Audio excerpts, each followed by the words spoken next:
নমস্কার বন্ধুরা, কেমন আছেন সবাই? আশা করছি ভালো আছেন। আরও একটা নতুন ভিডিওতে আপনাদের সবাইকে স্বাগত। আজকে সকালবেলায় না মিঠির বাবা অনেক তাড়াতাড়ি ঘুম থেকে উঠেছে। ঘুম থেকে উঠে ওর কাজবাজ সেরে স্নান করে পুজো দিয়ে তারপরে যে বাজারে গেছিলো মাছ আনতে। তারপর ও খাওয়া দাওয়া করে বেরোবে ওর নিজের কাজে। আর মাছ আনতে গেছিলো কারণ আগের দিন মাছটা বেশি আনেনি, তো মাছ তো শেষ হয়ে গেছে। তো ওই জন্য মাছ আগের ভিডিওতে বলছিলাম না যে মা বলেছিল মাছের টক রান্না করবে, তো সেই হিসেবে বেশি করে মাছ এনেছে। মাছের টক রান্না হবে আজকে, রান্নাবান্নার পরে মানে এই রান্না হয়ে গেলে, আমার রান্না হয়ে গেলে তারপর মা মাছের টক রান্না করবে।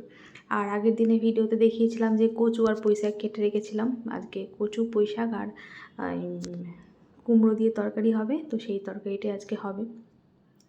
আর কালকে তো মানে আগের দিন তো কুমড়োটা কেটে রাখা ছিল না, তো আজকে এই যে সকালবেলা ওদিকে মাছটা ভাজতে বসিয়ে দিয়ে এদিকে সবজিগুলো ধুচ্ছিলাম, তারই মাঝে একটু কুমড়ো কেটে নিলাম। আর আজকে পাবদা মাছ আর একটা খয়রা মাছ ছিল, আর মানে পাবদা মাছের সাথে একটা খয়রা মাছ মিশিয়ে টমেটো দিয়ে ঝাল করব, কারণ পাবদা মাছ আর খয়রা মাছটা আমরা একই রকমভাবেই ঝালটা রান্না করি। আর এই যে তরকারিতে একটু বড়ি দেবো, তো সেটাই ভেজে নিচ্ছি। আর এখন মিঠির আজকে মিঠির স্কুল ছুটি আছে, পরীক্ষা চলছে যদিও, তো পরীক্ষার সময় এখন টিফিন নিয়ে যাচ্ছে না। আর তাছাড়া এটা যেদিনের ভিডিও সেদিন স্কুল ছুটি ছিল, মানে পরীক্ষা ছিল না।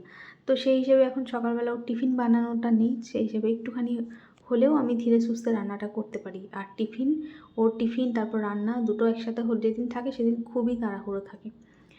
তাড়াহুড়ো এমনিও থাকে, কিন্তু দুরকম যেদিন থাকে সেদিন প্রচণ্ড তাড়াহুড়ো থাকে। তো এই যে এরই মাঝে একটু জল খেয়ে নিলাম। আগের দিনের ভিডিওতে দেখলাম এক দিদিভাই লিখেছিলেন যে দাঁড়িয়ে কখনো জল খেও না, তাই এই যে বসে বসে একটু জল খেয়ে নিলাম। আর এই যে এই তরকারিটাই বড়ি তো দেওয়া হয়, আর সর্ষে ফোড়নও দেওয়া হয়, তো আমি সর্ষের সাথে একটু পাঁচ ফোড়নও দিয়ে দিয়েছিলাম। আর এদিকে মুড়ি খাওয়ার জন্য একটুখানি আলুর চচ্চড়ি করবো, তো সব কিছু মশলাপাতি এর মধ্যে দিয়ে জল দিয়ে একেবারে এটাকে বসিয়ে দেবো। সাথে এই তরকারিটা কষানো হচ্ছে, আর ওদিকে পুঁই শাকটা তো আমি একটুখানি ভাপিয়ে জলটা ফেলে দিলাম। তো এটা মশলা কষানো হয়ে গেলে তারপর এখন পুঁই শাকটা দিয়ে দেবো। আর এইভাবে যে আলুর চচ্চড়িটা রান্না করি খেতে কিন্তু বেশ ভালো লাগে, আর কোনো ঝামেলা ঝঞ্ঝাট নেই। এভাবে করে সমস্ত কিছু দিয়ে বসিয়ে দিলেই হয়ে যায়। তারই মাঝে ডিম সেদ্ধও বসিয়ে দিলাম, ওদিকে তরকারিটি সেদ্ধ হোক। তবে কচুটা খুব একটা ভালো ছিল না, মোটামুটি সেদ্ধ হয়েছিল, তো ওই জন্য একটুখানি দেরি হয়েছিল, মানে একটু বেশি সময় ধরে সেদ্ধ করতে হয়েছিল। তো ওর খাবারগুলো বেড়ে দিই, ভাতটা একটুখানি বেড়ে দিই, ঠান্ডা হবে। ততক্ষণ এই যে এদিকে মাছের ঝালটাও বসিয়ে দিলাম। এই মাছটা শুধুমাত্র সর্ষে আর টমেটো দিয়ে করি, কালো জিরে ফোড়ন দিয়ে। তো আমার রান্না প্রায় হয়ে এসছে। তারই মাঝে মিঠির বাবা যে বাজার থেকে চলে এসেছে, মাছ এনেছে আর কিছু টুকটাক জিনিস এনেছিল, শাক এনেছে, তারপর পেঁপে, কাঁচকলা, ওগুলো সব এনেছিল, মাছের ঝোল হবে সেজন্য। তো এই যে এদিকে খাবারটা বেড়ে দিলাম, আর এদিকে মাছগুলো তুলে রাখলাম। ওর টিফিন বক্সে দিয়ে বাকিগুলো থালায় একেবারে তুলে নিই। তো ওর খাবার দিয়ে দিয়েছি, ও এখন খেয়ে নিক, তারপর ওর খাবার দাবার গুছিয়ে দিয়ে তারপর আমি বসবো একটুখানি ছোলা বাদামটা খেতে। ওর খাবারটা দেওয়া হয়ে গেলে তারপর নিশ্চিন্ত, এরপর আস্তে আস্তে কাজগুলো হোক। তো এখন বসে এই যে ছোলা বাদাম এগুলো খেয়ে নেবো। তারপর মা ওদিকে বাইরে মাছ ধুচ্ছে, আর শাকগুলো এই যে ধুয়ে দিল, লাল শাক এনেছে আজকে।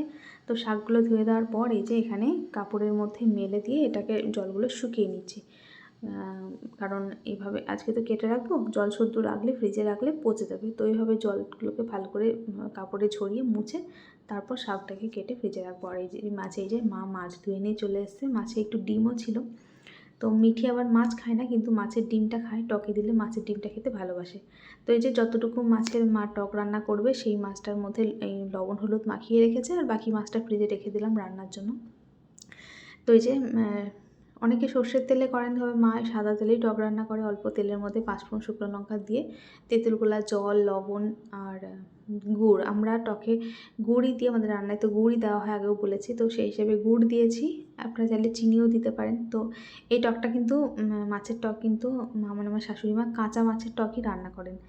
তবে আমার বাবার বাড়িতে আমার মা আবার মাছটা ভেজে রান্না করে। তবে এবার কাঁচা মাছের টক রান্না করলে কি এতে ব্যাপারটা একটু হলেও স্বাস্থ্যকর হবে, যদিও মিষ্টি রয়েছে, কিন্তু মানে তেলটা তো কম লাগছে, মাছটা সেদ্ধ হচ্ছে, তো খেতেও কিন্তু বেশ ভালো হয়, মানে খুবই ভালো হয়। তবে আমি টক তেমন একটা খাই না, তো তাছাড়া এমনি টকটা মানে মা টক দারুণ রান্না করে, নিরামিষ টক বা মাছের টক দুটোই।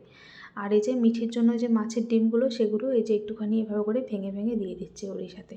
ঝোলটা ফুটে ওঠার পর ঝোলটাকে প্রায় 10-11 মিনিট মতো ভালো করে ফুটিয়ে পাক করে নিতে হবে। তারপর মাছগুলোকে দিয়ে ওই 5 মিনিট মতো ফোটালেই মাছগুলো সেদ্ধ হয়ে যাবে।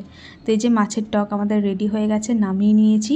তো চলুন বন্ধুরা, ভিডিওটা আজকের মতো এখানেই শেষ করছি। দেখা হবে নতুন ভিডিওর সাথে। সবাই ভালো থাকবেন। আজকে